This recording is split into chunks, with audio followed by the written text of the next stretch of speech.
Vous avez dirigé la RDC après cette période que vous avez mentionnée pendant 18 ans sans interruption, mais ensuite vous êtes un peu sorti de la scène publique. Qu'avez-vous fait depuis ce temps-là? Comme vous pouvez en témoigner, je suis en vie.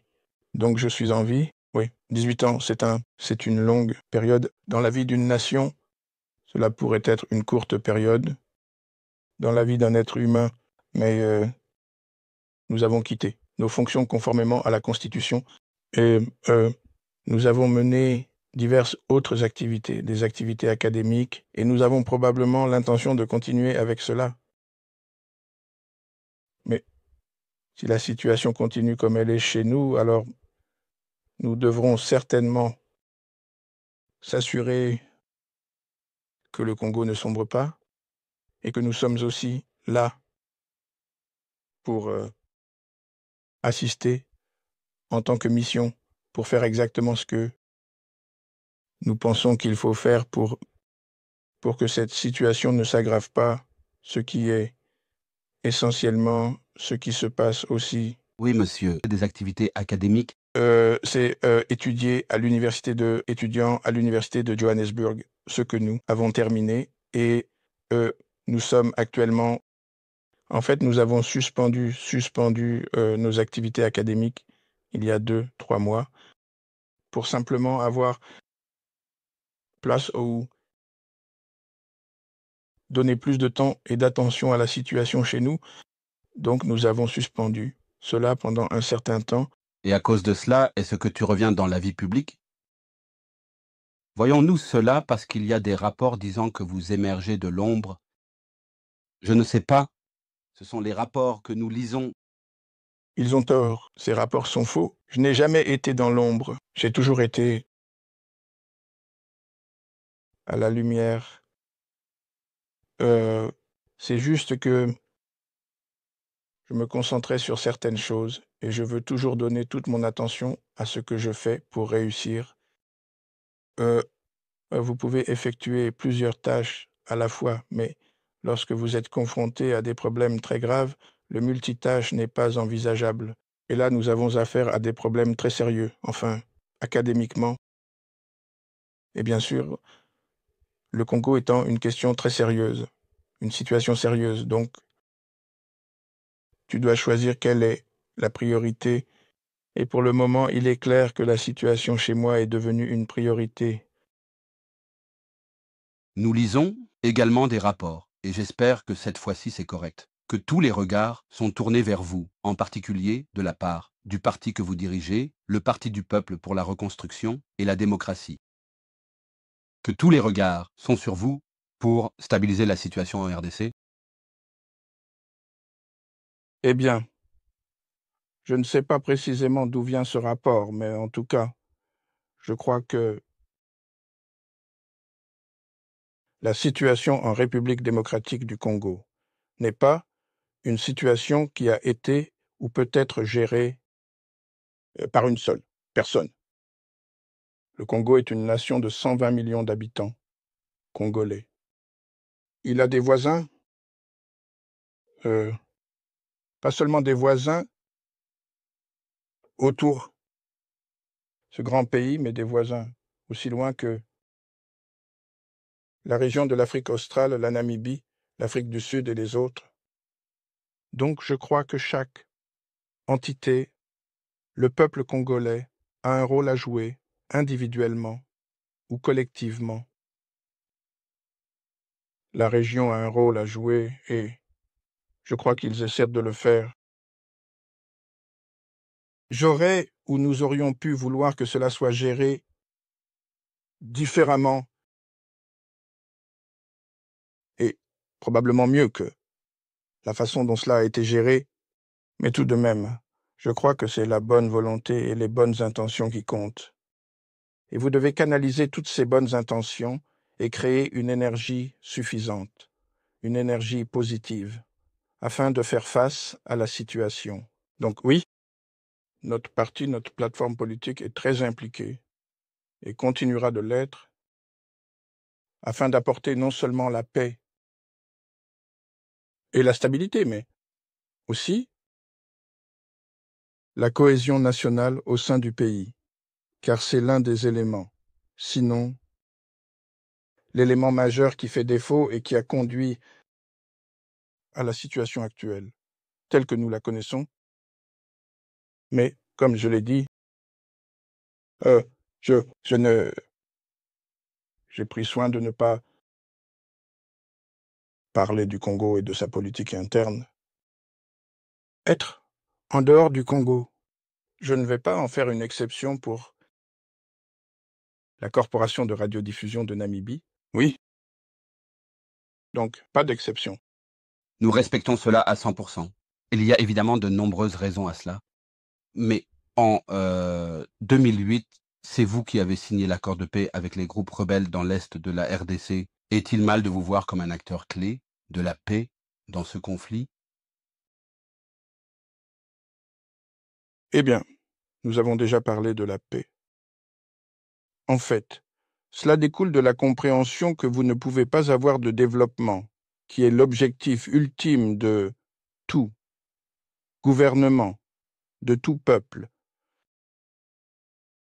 Le développement et le bien-être économique des gens, vous ne pouvez pas avoir cela sans avoir la paix.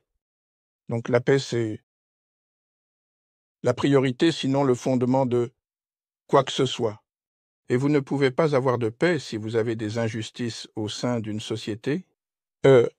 Donc, pour revenir à votre question, oui, beaucoup d'arguments, en fait, ont été signés, pas seulement en 2008. Je crois que le premier, majeur, vous pourriez l'appeler, était un accord que nous avons signé à Osaka, à créer un gouvernement de transition. Jusqu'en 2006, les élections subséquentes ont été organisées avec la Constitution ayant été adoptée par référendum en 2006, puis des élections. Oui, nous avons eu des hauts et des bas aussi, en tant que gouvernement avec des rébellions, à gauche et à droite, principalement à l'Est, mais pas uniquement à l'Est. Et nous avons traité ces deux choses de deux manières, c'est-à-dire nous avons utilisé des négociations comme un outil, mais nous avons également renforcé notre capacité à faire face à une telle situation sur le plan militaire, et c'est ainsi que nous avons réussi à apporter la paix. À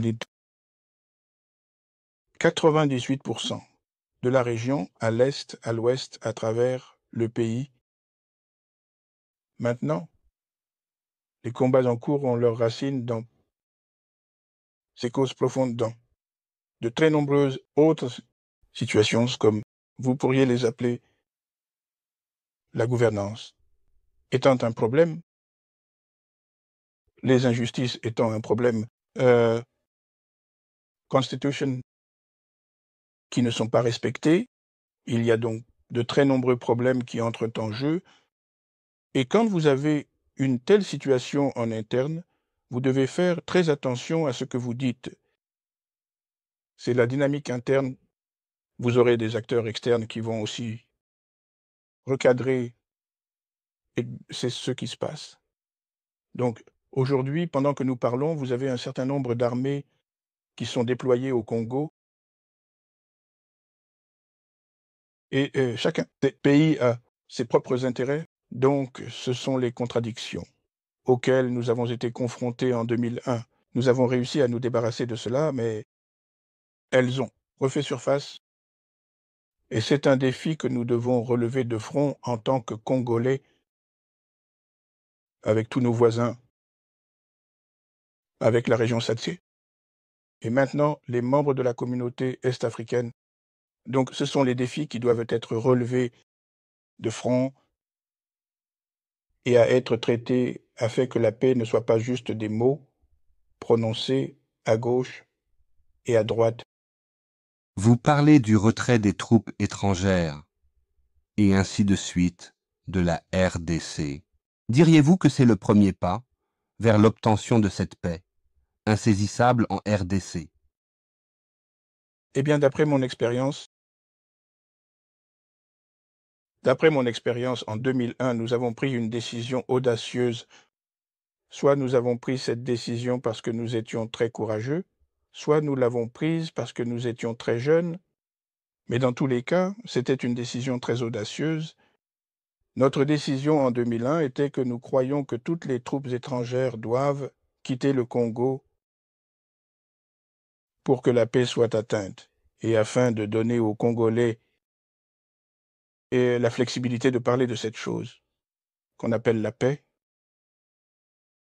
Et c'est ainsi que la plupart de ces troupes sont parties. Les Congolais ont été laissés à eux-mêmes pour gérer leurs propres problèmes, mais bien sûr avec le soutien et l'accompagnement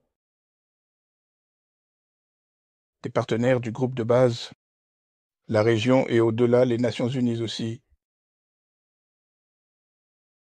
Est-ce la bonne perception que vous avez en ce moment? Eh bien, comme je l'ai dit, vous avez des dynamiques internes qui ont fait en sorte que vous avez des gens qui ont pris les armes, vous avez le gouvernement qui se bat, ceux qui l'ont fait, eux, les raisons sont diverses.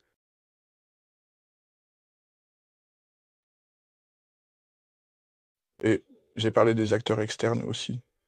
Ce sont des pays qui sont impliqués sans nécessairement les nommer. J'ai parlé de 7 pays qui sont déjà impliqués et probablement d'autres, je suppose, qui vont s'ajouter. Donc, la toute première chose qui, je crois, doit être réalisée, c'est d'instaurer en interne un consensus. Lorsque vous atteindrez ce consensus, alors vous serez définitivement sur la bonne voie pour trouver une solution.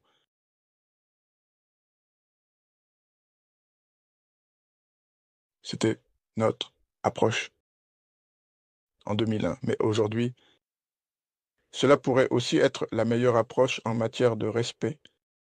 Vous avez parlé du retrait des troupes étrangères, et ainsi de suite de la RDC. Diriez-vous que c'est le premier pas vers l'atteinte de cette paix insaisissable? En RDC, Eh bien, d'après mon expérience, euh, il y a longtemps, en 2001, nous avons pris une décision audacieuse. Nous avons pris cette décision parce que nous étions très courageux, ou nous avons pris cette décision parce que nous étions très jeunes, mais dans tous les cas, c'était une décision très audacieuse. Notre décision en 2001 était: nous pensons que toutes les troupes étrangères doivent quitter le Congo afin que la paix puisse être atteinte et afin de donner aux Congolais la flexibilité de parler de cette chose qu'on appelle la paix. Et c'est ainsi que la plupart de ces troupes sont parties. Les Congolais ont été laissés à eux-mêmes, mais bien sûr avec le soutien et l'accompagnement des partenaires du groupe central de la région et au-delà, les Nations Unies aussi. Mais est-ce la même thérapie qui peut ou va fonctionner, le même miracle aujourd'hui? Maintenant, nous devons nous asseoir et nous plonger là-dedans, nous y attarder, mais je crois qu'il n'y a rien de plus important qu'un pays soit dans ses frontières souverain, des décisions souveraines, et qu'il n'y ait pas cette armée en train de se battre, y compris des mercenaires, des centaines de groupes armés. Maintenant, quand vous avez un tel mélange, eh bien, c'est une situation plutôt indésirable. c'est en effet très complexe. Mais en termes de la situation elle-même, le président Ruto est en train de médiatiser et il a un rôle très difficile à jouer. Je pense que c'est très complexe à ce sujet.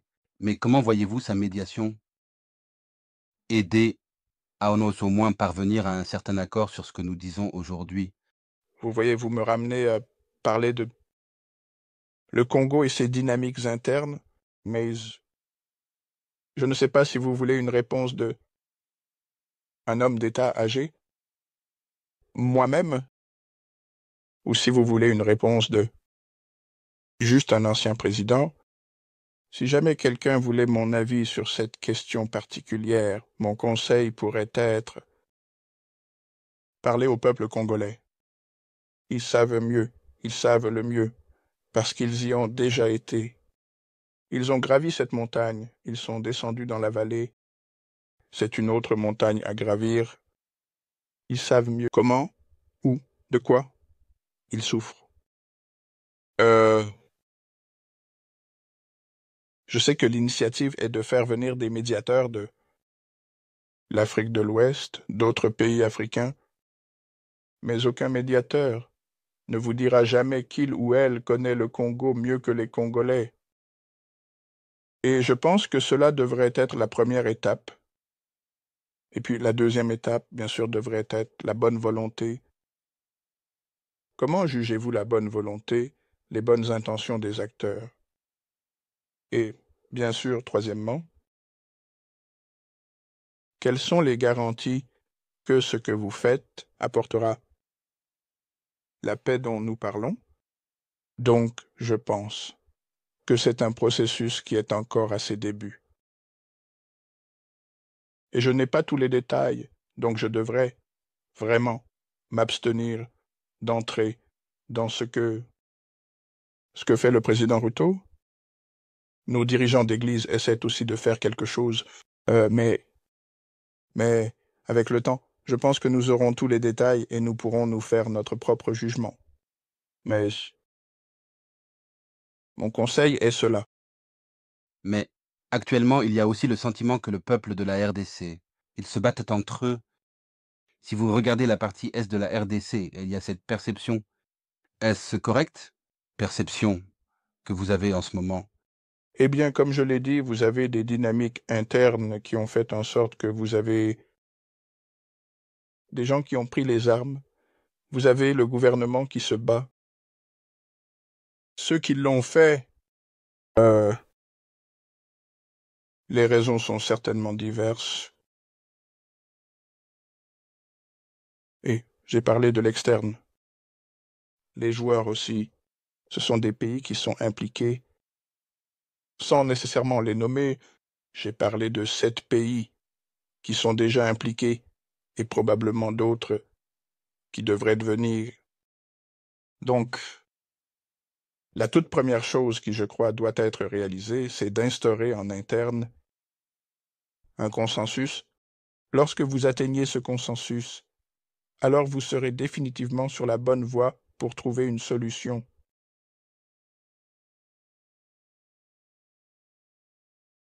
C'était notre approche. En 2001, cela pourrait également être la meilleure approche aujourd'hui, alors que nous parlons. Au moment où vous avez quitté le bureau, vous aviez une très bonne alliance avec le président Félix Tshisekedi. Quel est l'état actuel de cette relation? Oui, quand j'ai quitté le bureau, nous avions une coalition, nous avions un gouvernement de coalition, ou gouvernement de coalition, comme nous l'appelions, qui était en place. Eh bien, ce gouvernement, unilatéralement, s'est arrêté, ou la coalition a pris fin parce que le président a décidé qu'il n'en avait pas besoin, mais nous en avons pris note. Et maintenant, nous en avons pris note. Alors, quel est l'état de la relation? Eh bien, je ne suis pas en position de le dire. Vous me ramenez à la politique interne. Prie m'excuser. Parlons de la Namibie. Oui, Votre Excellence, en conclusion, un ancien homme d'État de 53 ans, vous vous qualifiez d'homme d'État âgé. Que nous réserve l'avenir pour président Joseph Kabila? Pour ceux qui croient en Dieu comme moi, je dirais, eh bien, seul Dieu sait. Nos intentions sont d'être très disponibles pour servir notre pays, à servir notre peuple, continuer à servir notre peuple et servir la région. Aussi l'Afrique, parce que le Congo est un pays africain, la Namibie est un pays africain, et ce que nous devrions considérer, ce n'est pas seulement vous ne m'en voudrez pas si je dis nos petits pays, mais le continent dans son ensemble. parce que nous sommes plus grands, nous sommes plus forts. En tant que continent, en tant qu'Africains, au lieu de simplement être Congolais, Namibiens, et ceci et cela. Donc, nous avons encore un peu d'énergie pour continuer à servir cette même cause.